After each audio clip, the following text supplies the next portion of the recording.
মানে এই ছেলের সাথে কি মানে এই বাসায় আসলেন কি জন্য? এই বাসায় আসলাম ভাইয়া, আমার আগে এক জায়গায় বিয়ে হয়েছিল, সংসারে আমি স্বামীর সাথে মানায় নিতে পারিনি, এই জন্যে আমি থাকতে চাইনি। আব্বু আম্মু আমাকে খুব মারধর করতো এই জন্য। তারপর আমি বাসা থেকে চলে আসার পরেও আমাকে বলছে আমি সাহায্য করবো না, তুমি আসো, ঢাকা থাকো না, একা মেয়ে মানুষ কি করবানে। ডাইকি নিয়ে আসি, সুন্দর করে এক ভাবিরে বাড়ি নিয়ে যায়, গোসল করালো। গোসল টোসল করানোর পরে বলছে রাত হয়ে গেছে, এখন তো কোথাও যাওয়া যাবে না। এটা বলে নিজেদের এই যে মোড়ের উপর একটা অফিস আছে, ওইখানে নিয়ে যায়। ওইখানে নিয়ে যাওয়ার পরে রুমের মধ্যে নিয়ে যায়, আমার সাথে শারীরিক নির্যাতন করে ওই শয়তানটা। কোথায় অফিস? বোয়ালদা মোড়ে। কি ছেলের নাম কি যে নির্যাতন করলো? ওর নাম রিঙ্কু, মেহেদি হাসান রিঙ্কু। নির্যাতন করার পর তখন আমি খুব কান্নাকাটি করতে থাকি, তখন আমাকে বলে কান্দো না, থানা পুলিশ করো না, আমি তোমাকে বিয়ে করব। এটা বললি সে আমাকে বাইরে নিয়ে যায়, মদমপুর গেটে যায়, নাস্তা করালো, খাওয়ালো, তারপরে স্টেশনে যায়, টিকিট করলো, করে আমাকে নিয়ে ঢাকা যাবে। যাওয়ার পরে আমাকে স্টেশনে রাখি চলে আসছে। পরে আমি ওকে দেখতে না পাই, ফোন দিছি, ফোন বন্ধ বলছে। তারপরে আমিও পরে স্টেশন নামে হরিপুর আসলাম। আসি সেদিন রাত্রিরে আবার বাইরে জনি ছিল, ওর বন্ধু। বাইরে আসার পরে আমি ওই দোকানে হচ্ছে একটা ওষুধের দোকান আছে বলদাম, ওরে আনারুল ডাক্তার ওনার নাম। ওনার থেকে আমি রিঙ্কু আর জনির বাড়ির ঠিকানা নিলাম। তো এর বাড়িটা আমি চিনতে পারিনি। জনির বাড়ি আমাকে একটা পিচ্চি বাচ্চা দেখাই দিল। ওই বাড়িতে গেলাম, ওই বাড়িতে যাই সবাইকে আমি বলেছি, জনি ভাইয়ের মা বোন, ওরা বউ ছিল, ভাবিরা ছিল, সবাইকে দেখালাম, বললাম যে রিঙ্কু এসব করেছে আমার সাথে। ওনারা তখনই বলেছিল রিঙ্কুর বাড়িতে যাও। রিঙ্কুর বাবার নাম কি? আব্দুল খালেক। তারপরে পরিচয় কতদিন? আমার সাথে ওর পরিচয় 8 মাস। এমনিতে আগে চিনতাম, কিন্তু কোনোদিন কথা বলিনি আগে। বিয়ে শাদী করছেন ওনার সাথে? না, বিয়ের কথা বলে বলে তো আমাকে একটা মহিলা মাসে 8 মাস ভালো রাখে, নিজের ইচ্ছা মতো ব্যবহার করে করে এখন বলে বিয়ে করতে পারবো না, খরচা দেবে না। আমার আব্বু আম্মু ওর জন্য আমার সাথে কথা বলে না, কারণ আমার আব্বু আম্মুরা ওই অকাজটা করছিল, আমার সাথে মামলা করতে চাইছিল, আমিই করতে দিইনি। বলেছিলাম ওই ছেলে তো আমাকে বিয়ে করতে চাইছে, এইসব মামলার ভিতর যাওয়ার দরকার নেই।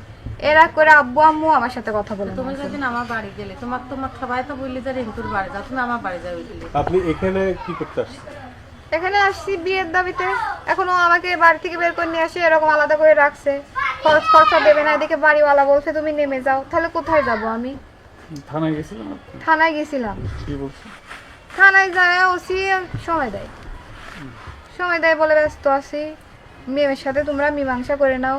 করতে চাই, এরা তো আমার সাথে দেখাই করতে চায় না, আমার সামনে আসবেই না, কোনোভাবেই না।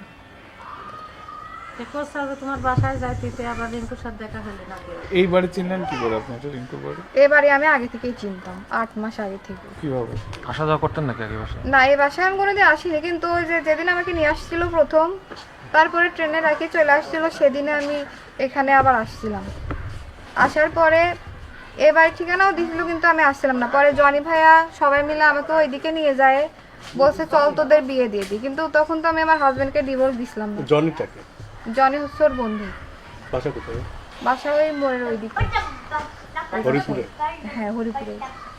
আমি মূলত রিঙ্কুর সাথে পরিচয় কিভাবে আপনার? রিঙ্কুর সাথে পরিচয় আমার স্টেশনে, ট্রেনে, একই ট্রেনে ও আর আমি গেছিলাম। ও, ট্রেনের মাধ্যমে পরিচয়, মানে হ্যাঁ। ট্রেনে যাওয়ার মাধ্যমে? হ্যাঁ, পরে আমার কাছে ফোন নাম্বার চাইছিলাম, দিছিলাম না, ফেসবুক আইডি দিছিলাম। তারপর থেকে ওর সাথে যোগাযোগ করছি। কত বড় বোকা!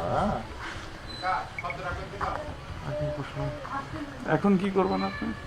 এখন হয় ও আমাকে বিয়ে করবে, না হয় এই বাড়িতে আমি আত্মহত্যা করবো, না নিজে মারে ফেলুক। আমার লাশ ছাড়া এই বাড়ি থেকে আমি জানতো বের হতে পারবো না, যেহেতু আমার কোথাও যাওয়ার জায়গা নেই। আমি একটা মেয়ে মানুষ, কোথায় যাব আমি?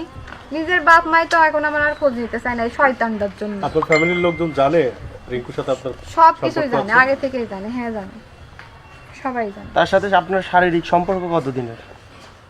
যেদিন ও আমাকে অফিসে নিয়ে যায়, আমার উপর নির্যাতন করছিল, সেদিন থেকেই শুরু। কত মাস? সেটা মে মাসের 10 তারিখ। না মানে কতদিন যাবত? আপনার মে সাথে? মাসের 10 তারিখে। এবার এটা হচ্ছে ডিসেম্বর মাস। গত এই ডিসেম্বর মাসের 22 তারিখ, 8 তারিখ, তারপরে লালনের মেলা চলছিল, কত তারিখ আমার মনে নাই। এই তারিখগুলোতে ও আমার নিয়ে যায়, তো যখন আমাকে দরকার হতো বিয়ের কথা বলেই বলে একটু সময় দাও, একটু সময় দাও। আমি বলছি রিঙ্কুর সাথে মানে আজ পর্যন্ত কতদিন যাবত সম্পর্ক আপনার? এমনিতে আগে পরিচিত ছিল, কিন্তু সম্পর্কটা হলো ওই 8 মাস মতো। শারীরিক সম্পর্কটা এই পর্যন্ত হ্যাঁ। কতবার তার সাথে আপনার হয়েছে? আমার অত মনে নাই, অনেকবার হয়েছে, 15 দিন পর পরই। কোথায় নিয়ে যেত কোথায় নিয়ে যেত? ওই থানার পরে হোটেল টুরিস্ট লজ ওইখানে। বড় বাজারে একটা কাকু আছে, ওর নাম আমিরুল, ওর বাসায় একদিন নিয়ে গেছিল রাত্রিরে। কি ধরনের প্রতিশ্রুতি দিয়ে আপনার সাথে এরকম শারীরিক সম্পর্ক? আমি তো ওকে বলি আগে বিয়েটা করে নেন, তারপরে এরকম হারাম সম্পর্ক আর কতদিন করবেন। ও বলে একটু সময় দাও, এখনো তো চাকরি পাইনি আমি। মানে প্রতিশ্রুতি কি দিয়েছিল আপনাকে? প্রতিশ্রুতি বিয়ে করব, সমস্যা নেই। এই যে আমাকে বাসা থেকে বের করে নিয়ে আসতে একা একা, আমার দায়িত্ব সবটাই ও নিছে। এখন বলে এত কিছু করছে তাও বিশ্বাস করছো না। এমন কেউ করে? কোনো ছেলে কেন করবে? বিয়ে করার জন্যই তো করে। ও কি জানতো তুমি বিবাহিত ছিলে? হ্যাঁ, এমন কেউ আমার শ্বশুর বাড়ির লোকের সাথেও কথা বলেছে। আমার সাথে আমার আব্বু আমার কথা হয় না, কিন্তু ওর সাথে ঠিকই হতো।